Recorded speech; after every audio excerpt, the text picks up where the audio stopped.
The first thing you should know about my friend Mrs. Filholm is that we don't see much of each other anymore, and I don't really know what she's up to. Her Instagram shows that she's growing veggies in her backyard and making pottery with neighbors. It mostly seems like the same old stuff, but I also know that she's got a new consulting gig and her weekly showcase is back in action.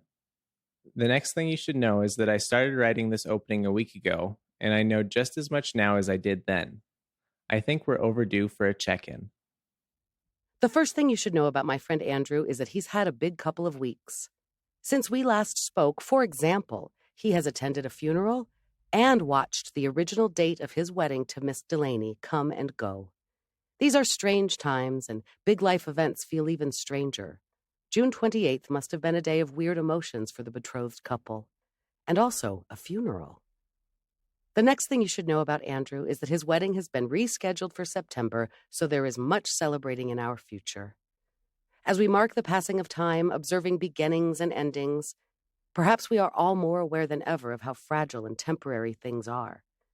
I raise my cup once again to Andrew and Delaney, the families that raised them, and their abiding love which transcends even apocalyptic setbacks.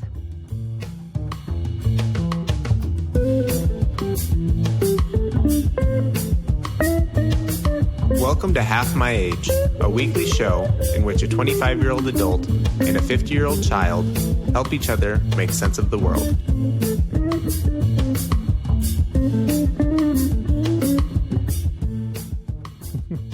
That is so sweet, Mrs. Filholm. Thanks. I had it built in there, raise my coffee cup, but that's because we usually record in the morning, and now it's the afternoon, and I'm drinking a Diet Dr. Pepper. It's so funny as I was listening to your open. Yes. And you mentioned that my wedding date had come and gone since we last spoke.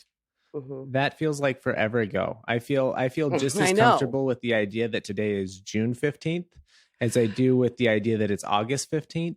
And it could be any date. It could be any date in the middle, and I would be like, "Yeah, sure, yeah, that makes sense to me." I know.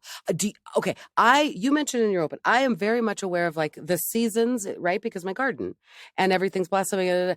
Even so, when I'm telling a story, when I'm talking to somebody, I'll go, "This was back in," and it's like I can't remember what season it is or what has happened. Totally. Or yeah, I go, "What just happened? Did we just get through winter and then spring?" Oh, right. Yeah, I know the whole. Gosh darn world is still disorienting. And yeah, okay, so we missed sorry to our devoted readers that we missed a week.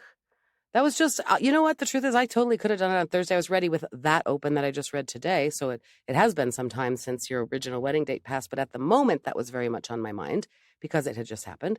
And on Thursday, I kind of just, in fact, I think I wrote that on Thursday night because we had rescheduled for Saturday or whatever. Or Saturday, yeah. Right. So the truth is on Wednesday night, I was just kind of like, I didn't really have a cold open. I didn't really have an idea. And I think I was putzing around. I just didn't feel like it. I was just like, can we do tomorrow? And so, and you had done that to me maybe the week or two before, just said, is Friday morning good? And I was just like, yeah, that sounds better. That's fun. Let's just do it. And then you had a funeral and then you had a crazy weekend. So we didn't do it. So here we're back.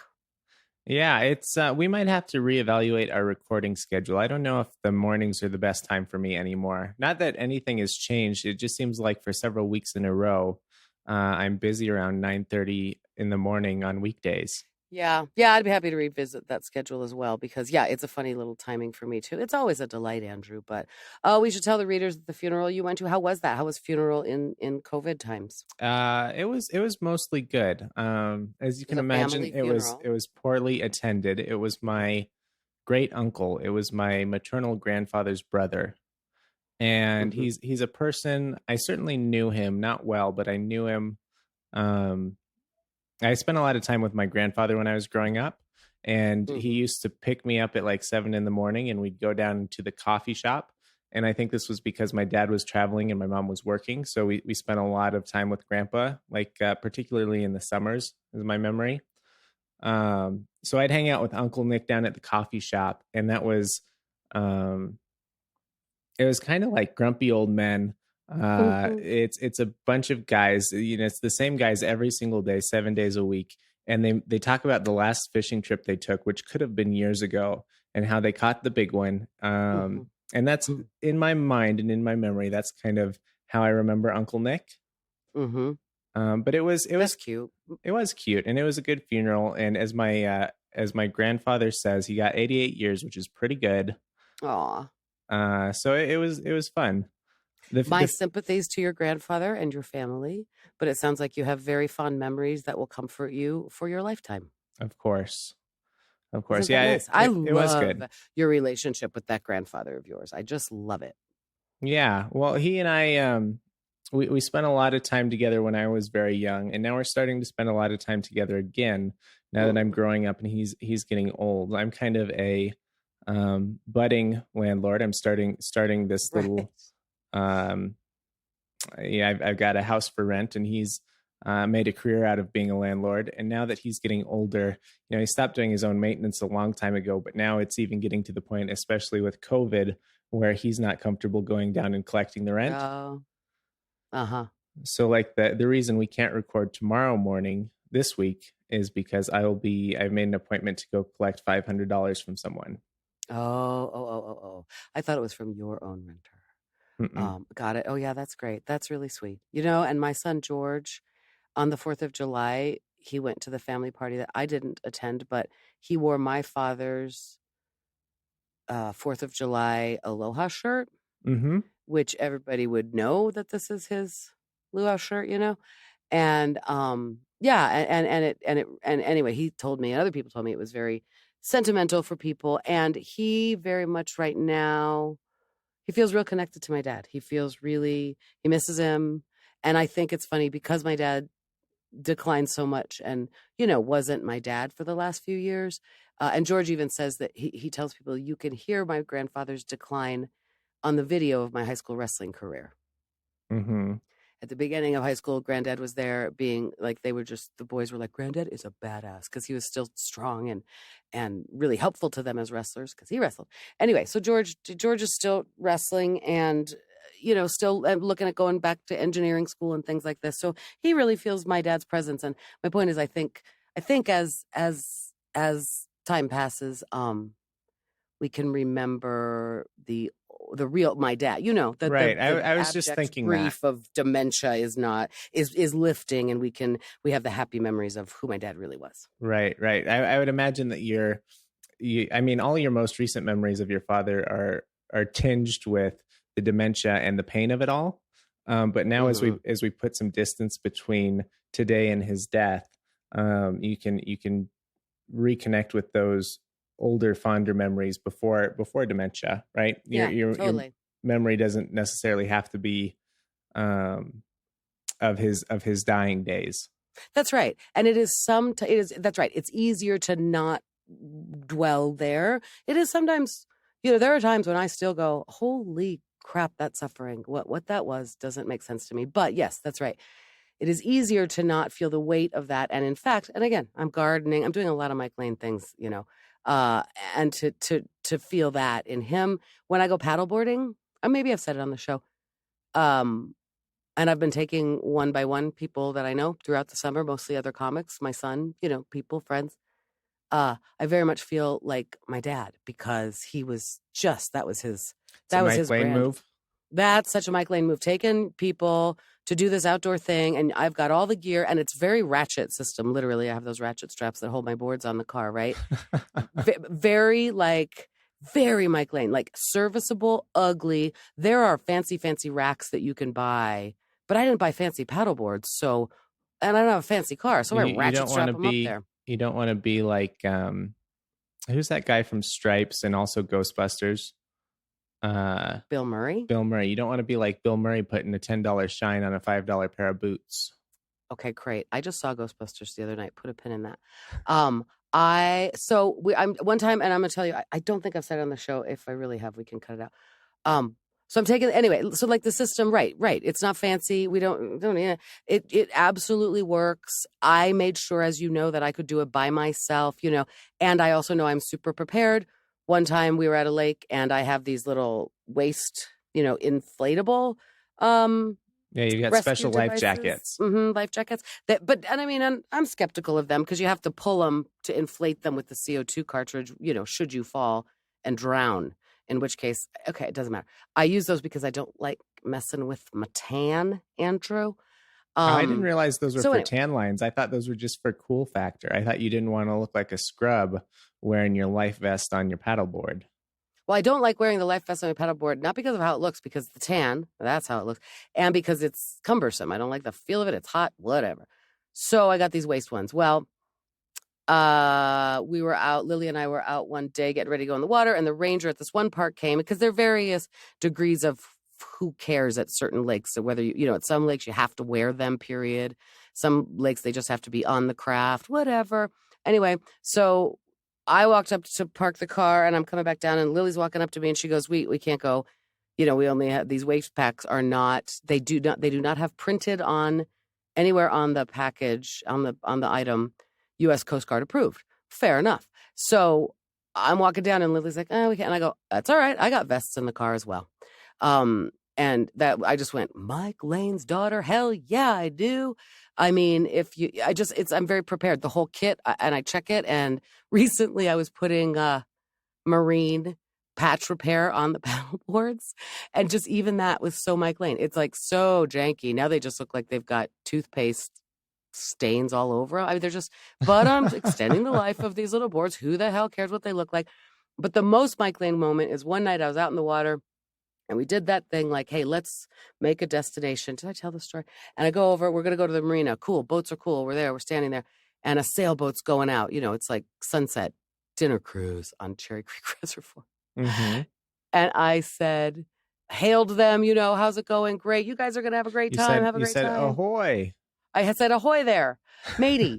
Anyway, so, you do the thing. You wave to the boat. And I stood there in the sunset and this is beautiful. Sailboats are beautiful. And it sailed away. And I said to Lily, man, that looks like fun.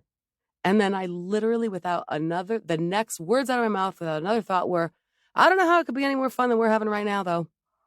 And then we paddled back. And I went, as I was paddling back, I went, that was like being possessed by the spirit of my father. That was the most Mike Lane exchange you could imagine.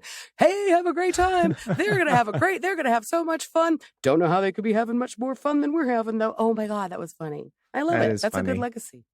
That's a good legacy. That's who my father was at his core. And I like that part of myself. So that's cool. Oh, didn't mean to talk about that. It's funny that you said that to the boat. I've gotten in the habit of every time I go out to the parking garage, there's a person who parks their Miata right next to my motorcycle. And every single time I look at Delaney, I say, that looks like a ton of fun.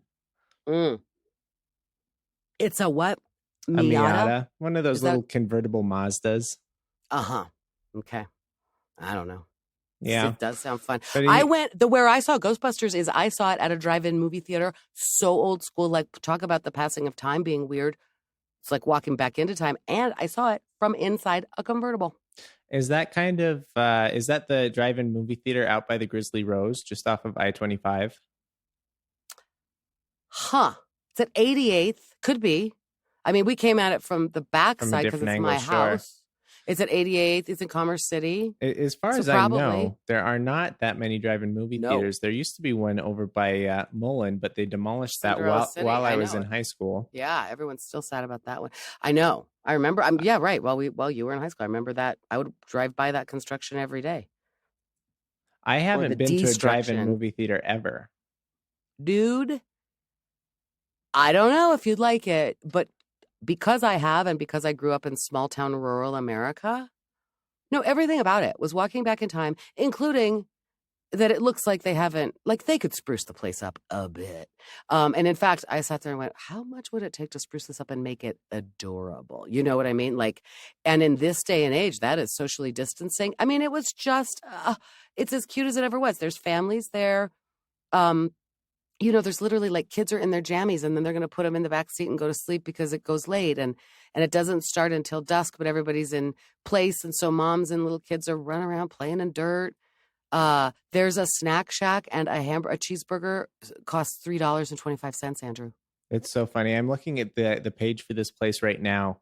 And it just cracks me up. It's $9 per person.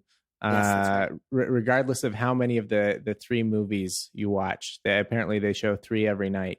You can stay for you say 1, 2, or 3 doesn't matter. It still costs $9 per person. Yep. And you turn on the FM radio channel so you can hear it in your car. Oh, it's on the radio. I So always wondered how huge. they manage the sound. Well, back in the day, there were various approaches to it, and that's why there are poles still, and the poles are still used to indicate where you park, and they are very serious about where you park. So we were in a convertible, so we're up close to the screen. We had to park in the first 5 rows by a white pole. And then if you have a slightly higher profile vehicle, you have to go to the orange stripe poles. And they came up and said, please move your mirrors parallel to this pole. Somebody's lights wouldn't turn out all the way. And so they came and covered it with a garbage bag. Very serious about where you park. But the poles in the olden days used to have speakers on them. Mm-hmm. And then there were various technologies, Andrew. Maybe a speaker you could put into your car, maybe a headphoney thing. But anyway, nowadays it's very, very cool. You tune in to the radio and you listen to it in the comfort of your own vehicle. And I mean, like, I don't know, we're in a convertible, so it's like open air, and it was a beautiful, beautiful evening. We saw stars for a while, then we saw clouds. But it was really, really pretty. And okay, I lasted the one movie. I didn't that night. I believe there might have been only 2, and maybe there's like a short or something at the beginning because there was some kind of like maybe it was actually just a trailer, but it felt like a short documentary-ish on the making of Ghostbusters and the upcoming new Ghostbusters. Anyway, so we watched Ghostbusters. There's one coming up made by actually. Is it the ladies again? Is it the female No. Ghostbusters? No. Which I never saw. Ghostbusterettes? That's not okay to say, Andrew. It's written is by, not okay? Jason Reitman, who is, what's his name? Isaac Reitman, the original maker of the Ghostbusters. Now his son is making a new one. Oh, that's funny. It's called Ghostbusters Legacy or Ghostbusters from Beyond in some markets. And it's about that's right. It's about Egon's and the Annie Potts character. Whatever it's about their kid, and like it's like the next generation of Ghostbusters. I don't know, whatever. So there's a little short about that. Anyway, it was really fun, and I was in a convertible, which is 100% fun to drive around in. So that was a fun. That was a date night, socially distancing. It was very fun. I have to check in. Is it really not okay to say Ghostbusterettes? Am I offending someone in particular with that one? I don't love it. Not really offending. It's just that, the language, the diminutiveness of the language. I don't really particularly care, but like I generally still call myself a voiceover actor instead of an actress. Do you feel the same way about comedienne with an IENNE? Yes, I do. I'm sorry. Yeah, that's all right. You don't have to be sorry. It's the history of language. So on one hand, hey, let's accept it. It's not that big a deal. On the other hand, it's the history of patriarchy. So yeah, this is diminutive. I don't care. Ghostbusters. Burn it down, Mrs. Filholm? No, I don't feel the need to burn it down. I just do feel the need to say to some people, including you, don't say Ghostbusterettes. It's diminutive and offensive. And I think those women took enough heat for making that movie as it began, as it stands, that we don't need to worry. Which I haven't seen. Okay, whatever. Fun night. We've had a lot of nice evenings in Denver, Colorado. And as you have mentioned, my big comedy show is back, and it's been so good. Yeah. What, anything new, exciting, or different about your comedy show? Done new just material. The highlights? Yeah. The highlights are that last Friday we had a show that I honestly can't imagine a better show and a better hour and a half or 2 hours of your life, because it's really fun to look at the audience when your friends are performing. And these aren't like my friend comedians. I know them. They're my colleagues, right? They're not, I've never had any of these people over to my house. They're not my friends, but they're pros, and they're all so good. They were all so good. And to just watch the audience watching your friends, your colleagues is always a delight. It's fun to watch. Right. And I mean, at the end of the show, I went up and I'm closing it, and I said, I told you. I mean, it just came out of me, like bubbling out, like, I told you it was going to be such a great lineup, because everyone had been laughing so hard, and we just ran the show well. For example, I gave a bathroom break, kind of. I said, I'm going to just do it's like check drop. And I was like, I'm going to do some material now. And if this is a good time, you've been hearing me all night, and our headliner is coming up, and you're going to love him. Now is the time. And it was interesting how many people took advantage of that. They're sitting there like I don't want to get up. They're sitting there with their legs crossed. Sure. And part of it is at a comedy show, you never know if you're going to get heckled or be rude or whatever. So that, like, just that pacing thing was a great thing to do. And I'm going to do it again, to just say, hey, everybody, I'm just going to tell some more material here, but you guys go. And then now put your hands together for our big, awesome headliner. That's So that was awfully good. Anyway. generous. Because I've been stuck at Comedy Works in the same kind of situation where I really need to get up and go. And I don't have any idea if the big one's coming, right? The joke everyone's going to be talking about in the doorway as they're walking out of this place. I don't want to go to the bathroom for fear that I miss it. If you are ever at Comedy Works again, please.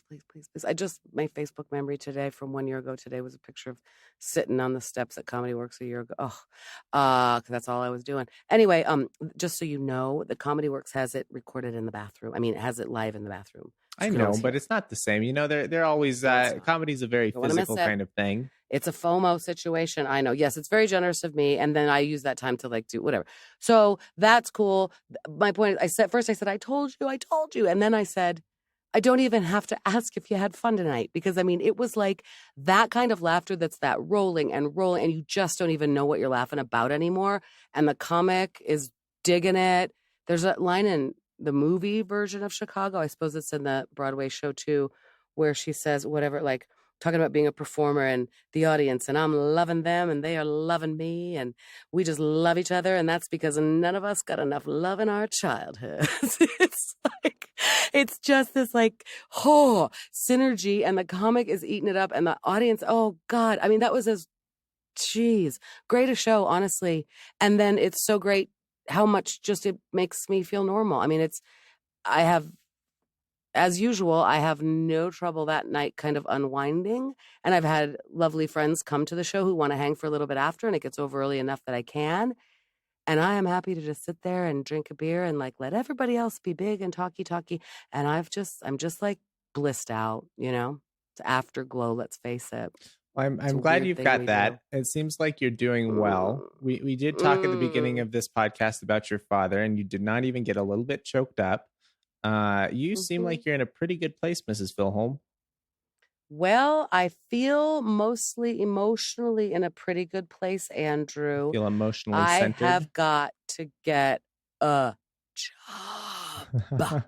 So the fear is, it is now starting to feel looming and crazy and creepy. And I know I will be fine. But it's getting serious and it's getting, I don't want to feel desperate, but it is, boy, oh boy, unemployment, the economy, the economy is a thing I hear people talk about. In this economy? In this economy, me with my skills, come on now.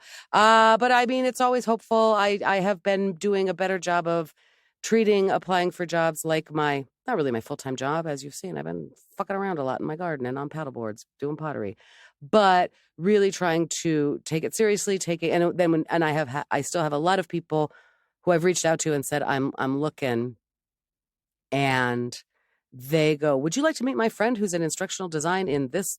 And I go, I sure would. So then I have a Ring Central call with that person. That was a new technology. I guess that's cool. It's the modern equivalent of getting lunch with somebody is having a Ring Central call. P.S. And by the way, we all know this. We've all been talking about it. But some of these things, it is so much preferable to going and getting coffee with a human being. You know why? I do like that there's no uncomfortable waiting around. Is this the person I'm looking for or not? There's who's gonna pay? Do I pay for my own? Do I pay for theirs? I'm waiting for the thing. Also, the whole thing of I feel like I'm really encroaching upon their time because they have to drive there or whatever, or I've driven to them. And then how much small talk are we having? What's appropriate? If you like the person, suddenly you've been I just took up 2 hours of your time. Ring Central call or Zoom call. Man, that is scheduled 30 minutes. Fantastic.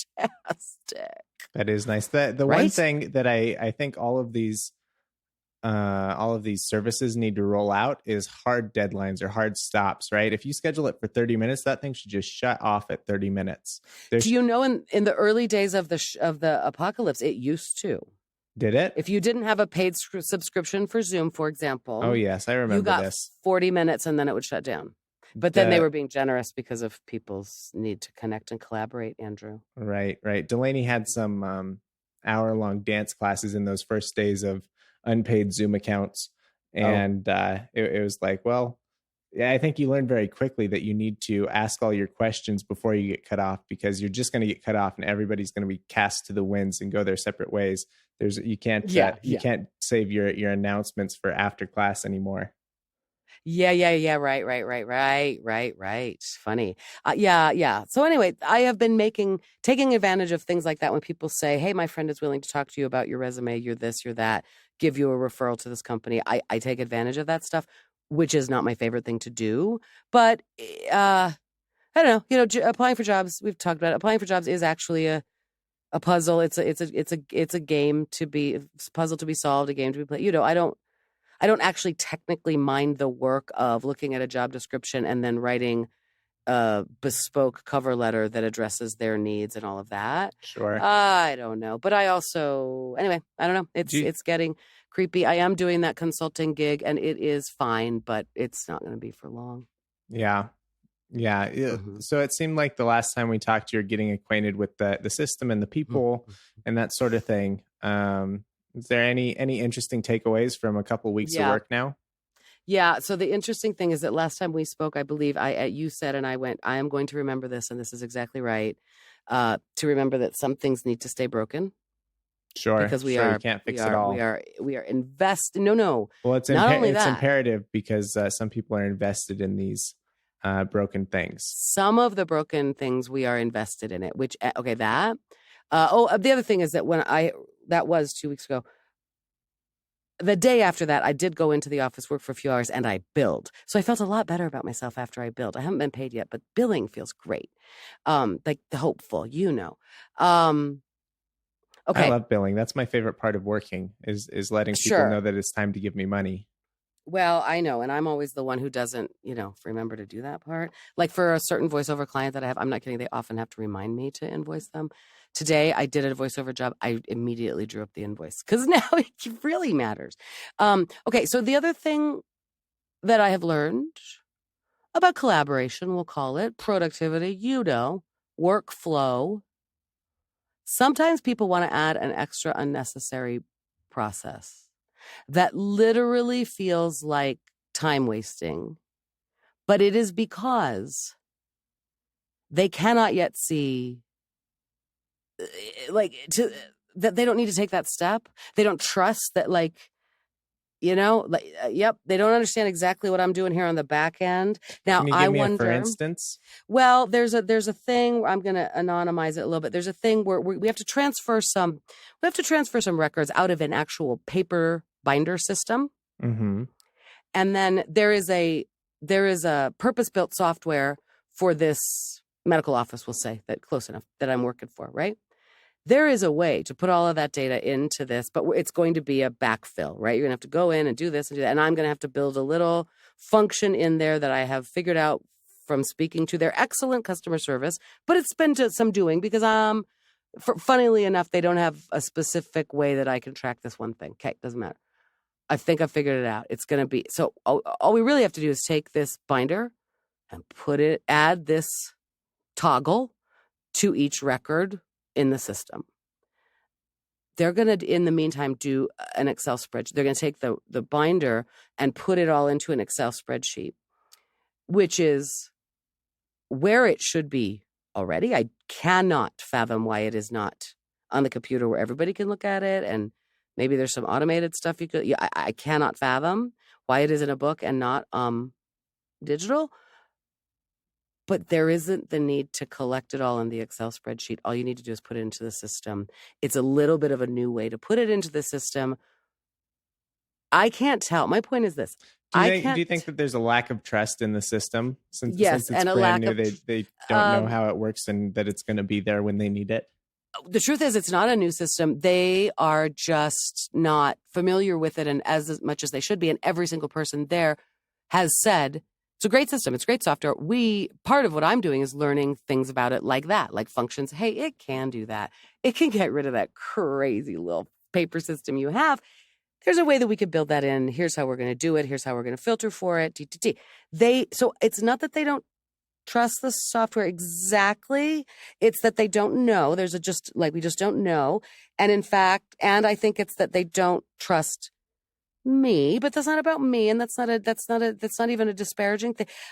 This is my point. I can't tell if it's me not doing a good job either engendering trust, which that's not it. He's totally he's totally paying me to do this.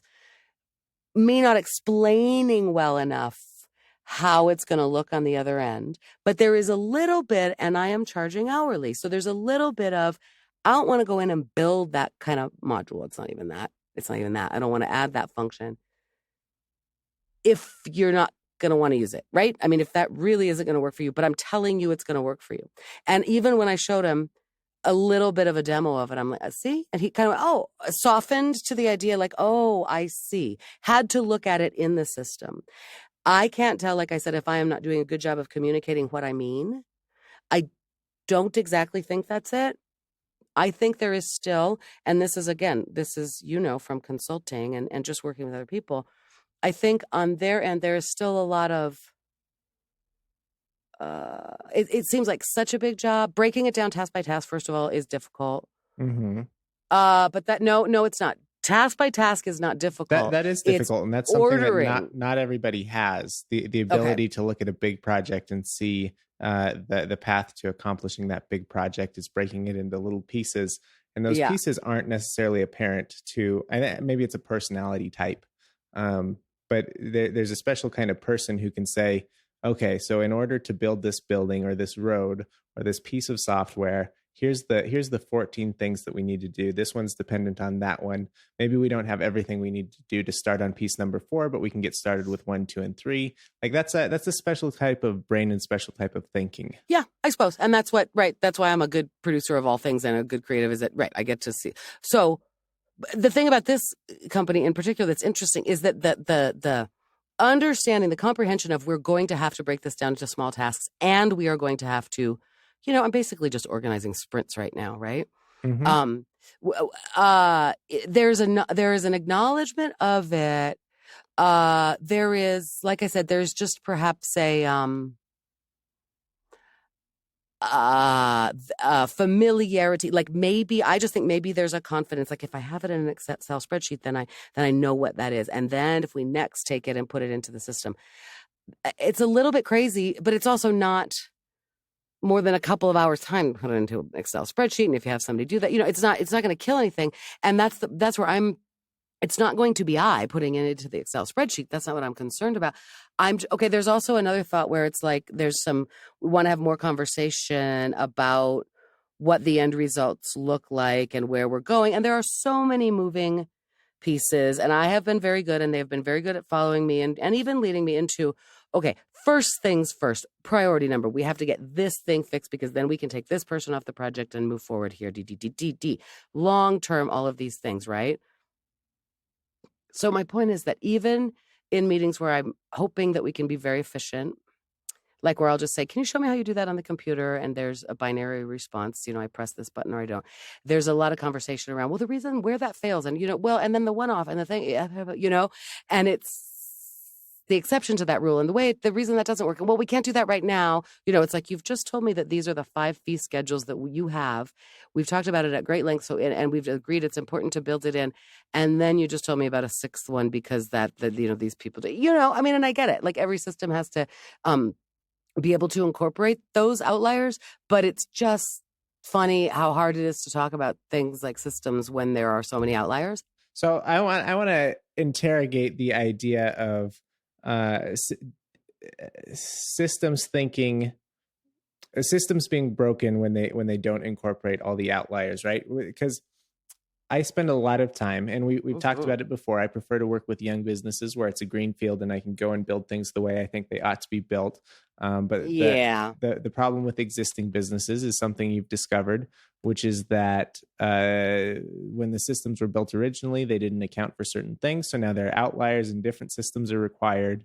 And that's an interesting thing to think about, is what percentage of use cases does this thing continue to solve? Right. When it was a brand new system, it solved probably 90% of use cases. And then as you find more and more different, I think you were talking about billing systems or something, your fee schedules, that system starts to break down. At what point does that system need to be thrown out and rebuilt? Right. Yeah, I know. And in this case, it's very clear. It does not need to be rebuilt. And in fact, the cool thing is the people that I'm working for say, no, you're here to help us because we have some janky systems. And part of it is that we have been allowing for outliers, we'll say. We've been allowing for special circumstances, and it almost has become the rule. And then COVID and everybody's needs change, I mean, this is a business that wants to get people on a regular schedule, and it's just a regular thing, and you come in, 3 times a week, or you're on a schedule, and it should be automated. And they have all of these special cases, and the business is saying to me, we have to phase those out. These Sure, have to be the exception rather than the rule. You have to and so that's the good news, is that they are basically telling me, no, you can force us into systems. We're just going to have to keep little asterisks by a lot of things for the next couple of months, to remember, this one is out of network, so to say. But that's an outlier. And then, eventually we're going to, and this practice also subscribes to I don't know what you call it. It's a coaching organization, kind of, where it's like how to run your business. Anyway, doesn't matter. They are also on they're coaching this practice to be more like that. Like, you should have more rules than exceptions, So in this case, the system is definitely not broken. It definitely requires somebody to come in and just have a slightly better understanding of the software. And then honestly, to have the time to sit, inquire, test, try to break it, test again, just to sit in the background and doing that. This is a very, very busy office. And so when people are there, and maybe they're not as tech savvy, but they don't need to be. Like I said the last time, this Sure, person doesn't need to learn how. They've got patients to make What's healthy that? and stuff, right? They exactly right. Exactly right. Not only do they not have the expertise, maybe they do have the expertise, but they certainly don't have the time.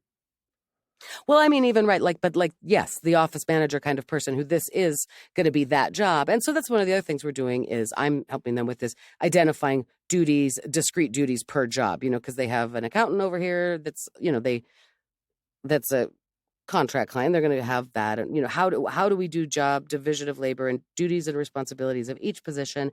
And how can we make it so that, like, the front desk office manager position can be anybody walking in and either have written or video or whatever documentation to learn this job very quickly. And that person shouldn't have to go in and learn the back end of the software to set it up correctly. Right. It's kind of funny. It's fun. You walked into this consulting gig, and I don't know what your title would be, because you cover so many different aspects of it, from the software to the training to the processes. Like, these are all major departments and big consulting companies, and you're doing all of it. You're a just general business consultant. I'm a change enabler. You sure are. Change enabler is what it is, Andrew. One of the people told me I should start using that word, so I sure did put it on my resume, which, by the way, is funny because being an enabler has a different connotation, not positive, from my upbringing. Particularly around like addiction, like, what an enabler, don't enable that behavior. Anyway, so yeah, it's change enablement is what I'm doing. And the truth is, very soon, or, when this project is finished, or there's a possibility I will go to some continuing part-time, I don't know, with them, that I can put it on my resume as a W, I want to make sure we're happy before I go ahead and do that. And that I've successfully accomplished something.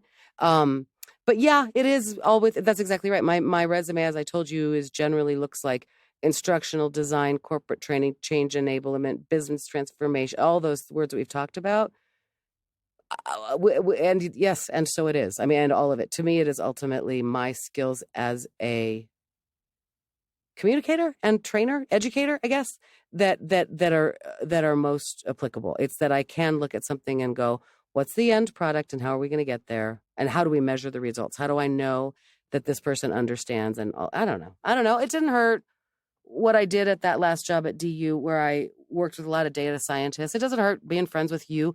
I don't really know anything, but I know enough, I guess, to know that no, software probably has a function like that in there somewhere. I don't know. Funny, Sure, isn't it? Sure. But okay, the one thing I was going to say that's interesting to me in terms of challenges of working with other people overall is not even so much that stuff that I was talking about, but I mean, all of that's interesting. But like the idea, like, well, we're going to make a spreadsheet into it. Like we're going to do an intermediate step that I am sitting there going, doesn't need to happen. But I cannot tell yet, right? If it's like, please follow me, please trust me, just come along and it's going to be fine. Or if it's like, you know what, just go ahead and make that spreadsheet because then we do have it in that is easier than the paper copies. And if my suspicion that it can all be magically solved in the software is wrong, at least we got it. I can't tell. And again, it's not a big investment of time. Then we have minimum viable. We got it on the computer at least. So that seems like a step in the right direction. And we've identified that, which I guess they didn't know before. Okay, I'm winning. The other interesting part of this to me is working with people who are still feeling like we're in the spitballing, brainstorming. We're still in the big picture mode, understanding it's a whole bunch of balls to keep in the air that are individual projects. We're going to break it up into sprints and tasks and all that. And we're talking, and I've sent it in a variety of ways. And then there comes a time at which people will say something like, I'm going to go out and get a bunch of colored note cards and a whiteboard, and we're going to use a note. Now, you know me. I literally work like that. I am building you've got crazy walls with yarn, and I've got crazy walls, pictures and inspirations. Yep. I've got crazy walls when I am building a big thing. So I work that way. So it's not that I don't love that method of working. It's that I am sort of sitting there baffled going, we don't need that stuff right now. I mean, go ahead and do it. Like having it all up there, because this is clearly like a working board. Like, oh, I just thought of this thing. Great. But to like schedule a session where we're going to start populating this whiteboard, it's funny to me because we have so many documents now between us, and I've made so many lists and you've made so many lists, and some of those are checklists and some of them are, more written like goals, and some of them are even a little bit graphic from my, something I've produced like to show progress or, a calendar thing, whatever. It's just kind of funny that, and again, no shade to that creative process. It's my jam. We need the whiteboard. We need the sticky notes, which I prefer to note cards because you can move them around. But, very funny that, and then the other interesting thing is we did have a meeting where the whiteboard was employed and some note cards came out, but it was not just, I just think what I'm doing, my point is that I am stepping into the middle of somebody else's creative process. And this is somebody who has asked for help, knows help is needed, trusts in many ways that I'm going to bring them to some conclusions and is feeling comfortable, I suppose, in a sort of brainstormy creative space, right? And it's not awful. And like I said, I don't feel like it's adversarial. I don't feel like I'm fighting something I don't understand. I mean, I really feel like for the most part, they want to move in these directions that we all agree. A few things need to stay broken because we're into that. Okay, that feels comfortable. But I guess it's just the interesting thing of stepping in literally to somebody else's creative process, different than collaboration. I write with other comics all the time. I've written with other people. I've worked on, my gosh, the theater. There's nothing more like, and here is our meeting where we do this.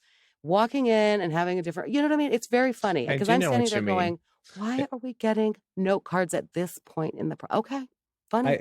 It reminds me of group projects in college, and I definitely have a very different style of working on things. I'm not interested in any of that brainstorming. I don't even pretend to like sticky notes on the walls in the same way you say you like it. Right. No. It's my style of working is very much, I'll form a super rough mental picture, and then I'll pick up the shovel and I'll start building out that picture and fleshing things out as I go. And which is not the way a lot of people work. And sometimes people want to sit and they want to talk about the motivations or they want to talk about the other thing. And I'm already started on the thing. And I generally work with the feeling that, if we would start doing the work and moving the dirt, we'd be done with this thing when you're still working on the plan and getting comfortable with the idea of how it might be, I do. I have a couple of questions. May I, if I may? May I follow up? Of course. First of all, is it okay? My first response to that was like, Andrew, of course, you just get up and you move the dirt. When you're working alone, you just get up and make shit happen. But you never, ever, ever, I don't think ever begin a plan without an end in mind. You can't. It's like the human condition. So is it because? So I was going to say, well, when you work with other people, you have to be explicit about your goals, objectives, and process. But then I thought, wait a minute, are you frustrated? Okay. But on the other hand, what I was saying is what I thought was, Is that the case that you just don't want, or is it that you just don't enjoy the process of talking through it with other people? Probably both. I mean, so I will have a rough picture of how things need to be, or maybe I know the functionality that we need to achieve. This website you need to be able to take a payment from someone. And that's all I need in order to get working on it. And in most cases, I'm working by myself, and it's kind of advantageous that I work in this way where I know the end goal, and then I just start moving dirt, because there are a lot of things, a lot of issues, a lot of limitations that you don't discover until you actually start, moving the dirt from one place to the other, writing the code and seeing what's built in and what's not built in and that sort of thing. Whereas I've been in a situation, and I'm still trying to justify the way I work, even though it's probably unjustifiable. But I've been in a situation where you make these beautiful plans and you say, I want it to do this, and I want it to look like this, and then I want it to do whatever, only to realize once you get into it that it's not set up for in a way that's conducive to the plan, right? You can't get married to the plan originally, because there's so many twists and turns along the way that you're going to have to throw it out anyway. Yeah, though that's very fascinating to me, because I can see kind of both sides of it. So if we take the example, we want to be able to accept money from people, right? In this software, we'll say. I, as you know, am a big fan of picking up shovels and digging dirt. Pick up the motherfucking shovels. Let's go to it. However, if I don't love working with people who, this is what I'm wondering. Sometimes people just go blindly off into the wilderness and think they can do a thing, and we haven't even agreed about what the end goal is. Do you know what I mean? Now, what we're saying is you've already had the discussion about what the task at hand is, and there is no need for discussion really about how we're going to accomplish that task. We know it's in this. I mean, that's what I'm wondering. There are some times when I'm sitting in a situation like this, and it's like, we have to have that discussion as a team, because how are we going to eat this elephant? Who's going to eat which bite of the elephant? Right? I mean, isn't that necessary? I mean, you don't really like collaborating. I don't like collaborating. That's true. I do collaborate, but only because I have to. And I guess the major failing in my system is sometimes I start walking down a path only to realize that I have to throw something out, do a lot of backtracking, because I didn't take I didn't put in the effort up front to identify, to make that plan, right? So I just told you, most of the time when I go through a project, I don't, I have a rough idea of the outcome, but I don't make a plan. And so the risk there is just that, which is that I didn't have a plan. So I worked unnecessarily. I put in effort where I didn't need to, because I didn't do the research up front. Yeah, kind of a nightmare really to work with. Except that in some cases, like in your particular work, like you said, you have to do it that way. There is going to be built in a little bit of trial and error. And I can't believe that when you're working actually, even with a client, you're not saying, task is to do this XYZ. I'll do it by deadline. I'll get to it. Yeah. If you had too much of your own, right.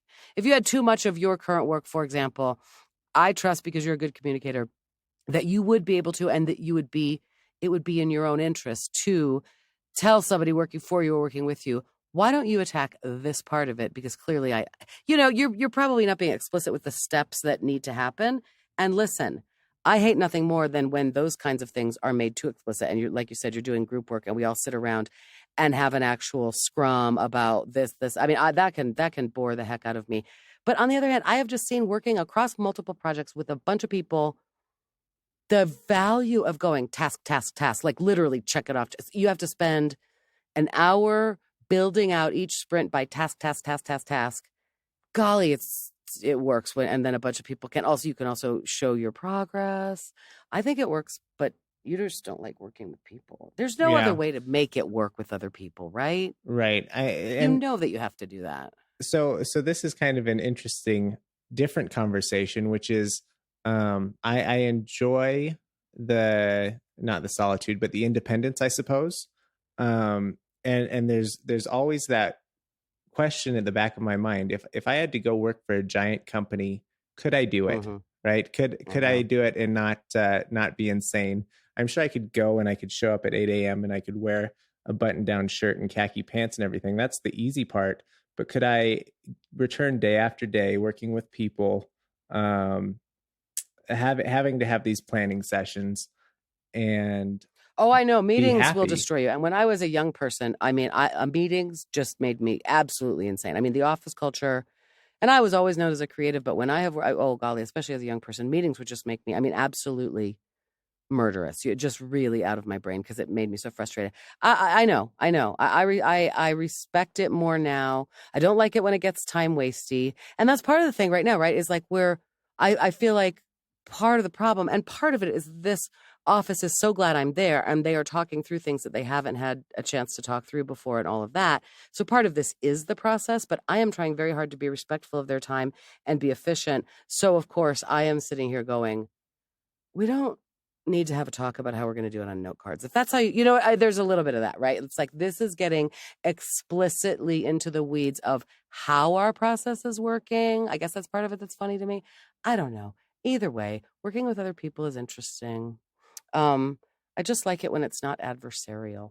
Yeah. I wonder how you are when you're doing something like around the house. Are you going to collaborate with Delaney very well, or are you just going to start digging dirt? Because you are supposed to call to see if you're going to hit a pipe underground, Andrew. Pipes or wires. You're not supposed to just pick up a shovel and start digging. Fortunately, we don't have a yard with pipes or wires in it to accidentally dig into. You But I'm will. not sure. I'm sure we will. And if it's not yard work, it's raising the children or something like that. Um, I'm just I, saying, don't I, just go all rogue into things and just think I can go fix this myself. Be a collaborator with your bride. yeah, I need to. Take it That's from definitely me. something I need to. Right now, we're working on. We're taking first steps into combining our assets, Uh-huh, uh-huh. which as of yesterday means opening a joint checking account. Um, Cute. so like all this stuff, it's an appropriate time to have these conversations because it's all happening. Yeah, yeah, yeah, yeah, yeah. And you guys are good at that. I think you're good at working. But just remember that your lack of interest in making a plan might sometimes frustrate It's your beloved. detrimental for sure. Just saying.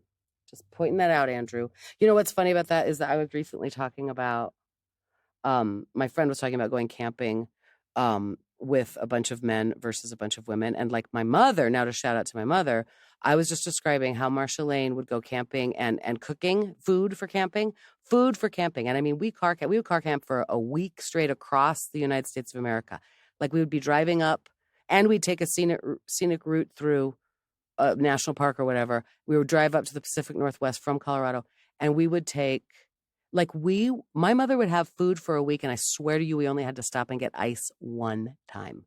She had that. My mom is the queen of all the planning and preparing and like talk about thinking of all of the steps because it would really literally be like, and on the bottom of the cooler was a frozen jug of milk, and then as that melted, Sure it as became the our milk, right? Yeah, all of it. And I mean, if you're making baked potatoes in the charcoals or on the gas grill one night, man, that becomes your you do extras, and that's your hash browns in the morning with. Holy cow! Like really, really high level production quality of taking a whole family cooking, doing it. I guarantee you on a tight budget and having everything so well, no detail, left unchecked. Pretty impressive. That is impressive. I'm definitely more the Mhm. person. Let's just get out of the house. It's time to get on the road. We got to get out of here. We've got to get out of here. We got to get out of here. And then we'll stop at the grocery store on the way. Maybe pick up a package of hot dogs or something. Yep. And that's the other thing that's funny about that. Okay, my son George has just announced where he's going to go to college in the fall. OPSEC, I'm not telling you on air. But now we know. And so now he's starting to go, all right, he's got to look for an apartment and stuff like this. And the grandmother and the mother of George Filholm are going, George, we have pots and pans for you. We have this silverware. My mom is like, I have a whole set of dishes that I don't use anymore. And George is looking at us like, I need a bowl and a spoon and maybe what are you talking about? Right. What do you mean What even would I towels do and with a that? bath rug? What even would I do with a shower curtain? Like that. It's so funny. And so that's definitely part of it. And part of the camping thing was exactly that. It was a gender, not to be binary, but it was a gender thing where my friend was she'd gone camping with her new guy. And I mean, not that new, but first time camping together. And she was just kind of horrified. Like, we ran out of food and we were mooching off the other families that we were camping with. And we're like, well, he's been a bachelor for a long time. So he's been, he was just He's happy been to mooch mooching his off whole breakfast. life. Yeah. Yeah. Breakfast burritos from the lady at the next campsite. And then we were like, next time you go with him. And she had already decided this, of course, like the other women in the group were like, well, let's exchange numbers. So next time we can all just funny that is a slightly gendered thing, at least in my own very own experience. And certainly my mom and dad. Now, my dad, like I said, was the one who would have all the equipment and the safety gear and the making sure we had every carabiner and tarp and, geez Louise, little broom to brush out the tent. I mean, my God, it was a well-oiled machine. But they were good. That was a good partnership. Mom did the planning in the places that were her realm, and Dad did the planning in the places that were his jobs. So there you go. Sure, it You takes guys it takes do that. both kinds. You need your It takes both yin kinds. and your It yang. takes a team. Yeah, it takes a team, man. I didn't think we were going to talk about any of this stuff today. Let's see. I wanted to talk to you about, what's your browser situation? I'm using Firefox right now. Are you? Mm-hmm. All right. My note card on Firefox, the reason I like it is because I have 3 different Gmail accounts. I have one personal one, work one, and then one email account that my client gave me. Mm-hmm. And Firefox does a really nice job. They call them containers. So you can have a set of containers that are all associated with your personal Gmail. So like your bank websites go in there and it'll keep your bank login separate from your whatever and your autofills and that sort of thing. And then I've got one for my client. So anytime I access a website through him, I don't want it auto-populating with my personal stuff. I don't want it commingled. So it's got its own container and it works nicely. It also syncs, like all that stuff syncs across to my phone as well. So it's, just like having an iPhone with Safari or having Chrome on both your devices or whatever. And I like the fact that it's not Google. So theoretically, my browsing is a little safer than it might be if I was using Chrome. Well, that's why I'm paying attention to the safety of it. Will it sync to my iPhone, that Firefox? Yeah, it should do. Do you have any cause or any reason not to use Safari? No, not that I know of.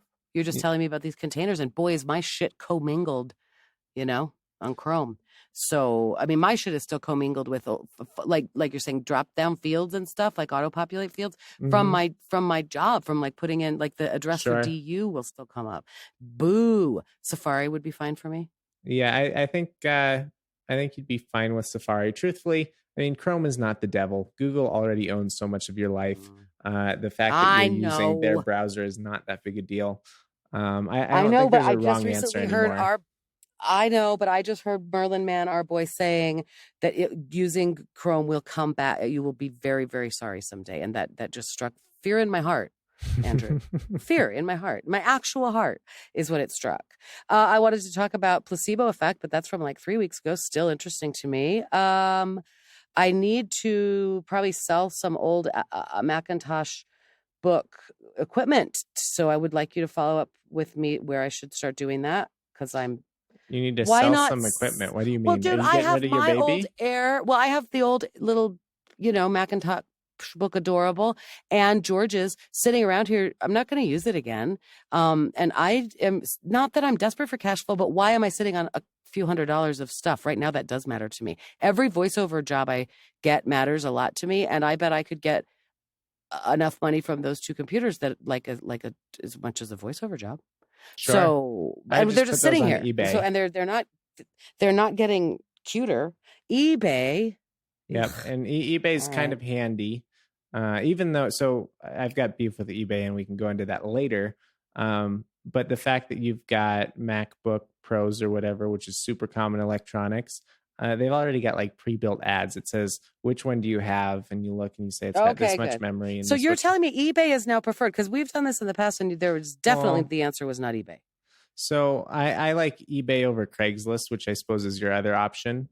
No, you used to tell me about like companies. Gazelle. Like Gazelle. You're not going to get any money from them for those computers because they're I don't remember what year they're from, but they're old enough that they're not worth as much as you would hope they are. I'm telling you.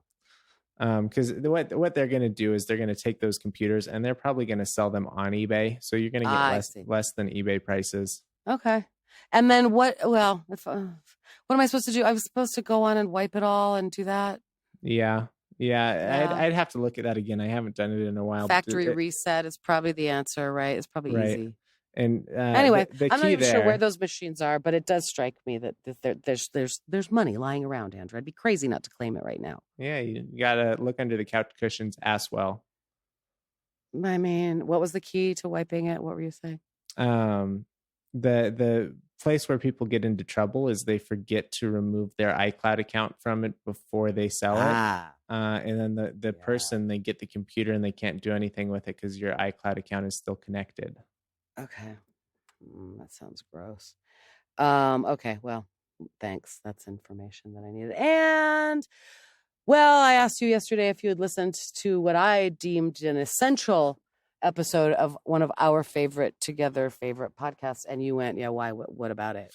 Well, so really? Yesterday's episode, I guess it's 2 days ago at this point, was all over the place, more so than usual. They talked about like 40 different things, where usually they only talk about 15 different things. Well, every one of them was scratching me right where I itch, Mr. Bridges. They talked about moving rock. They talked about how sad everybody is during COVID, and it still just feels like hard to be productive for some people. They talked about gardening. They talked about growing a thing. They talked about, it was 40 topics that I couldn't believe. It was like we were talking to them. It was like they were here. Karate chop something. It felt like we were in the room with them. Like I couldn't believe it. I mean, there's a whole thing about growing something being good for you, and has your kid grown anything? And I don't even remember. It went on and on, but I just was like, I felt like they were in the room with us, Andrew. It felt very, very poignant, and you didn't feel that. I did feel it. Experience. I did feel it, and it's nice. I like when they tell us it's okay to feel bad or okay to not, to have the recording studio in your basement and never use it. Yeah. There's all kinds of stuff in there, like little nuggets. But I get little nuggets out of that show all the time. I think if people aren't already listening to Roderick on the line, they should be. I know. I wish they were my real friends. One day. It's nice to have. Well, it's just nice to have them in my ears. But I do. I wish they were my real friends. I wish I could. Yeah. Well, you know how it is. But overall, Andrew, keep on keeping on and come see the comedy show. I'm telling you. That'd be fun. Friday. Maybe I'll have to do that. This week, I am going to tell less nasty material at the beginning. I'm gonna try to go back to my teenager sets at the beginning. During the check drop time before a big headliner, I intend to do. So I have some new material that I've been working on, and that has been another fun thing, is working on it 3 weeks in a row. And just, geez Louise, that's the point of it. Ooh, next weekend? No, like the weekend of the 24, 25, 26. I have 4 shows in 3 days.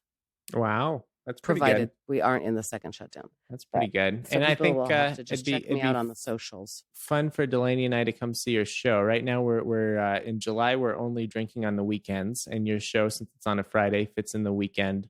And then August, there's no drinking. So I certainly don't want to come to your show when there's no drinking. We better get there. Are you like, because you're reducing and getting fit for your big wedding day? Yes, I sure am. Is that why? No drinking? I sure no am. drinking? I hit that. So I've got a nice range that I kind of move somewhere between 160 and 175. And I stepped on the scale and I hit 175, which means it's time to get back more towards the middle of the range. See? Love that discipline, man. Love that discipline. I have not been perfect on my little diet, but it does generally feel good to have go-to things to eat. Been eating a lot of produce from my garden, and pretty proud of how my shoulder muscles are. I forgot about your 28-day diet. Any interesting takeaways? No, just like I said, it feels good. I'm not sticking to it at all perfectly, so I don't expect any real results, but it generally just makes me feel healthier. And as we discussed last time, having food that I know I can eat, it's good for me. It's good for me. It's great. It's, like I said, not perfect, but mostly I can eat that way, and I eat that way normally. And I've been harvesting zucchini and shit out of my garden, so it makes it beautiful to eat that way. But yeah, okay, well, you and Delaney should maybe come this Friday. I'll get you tickets.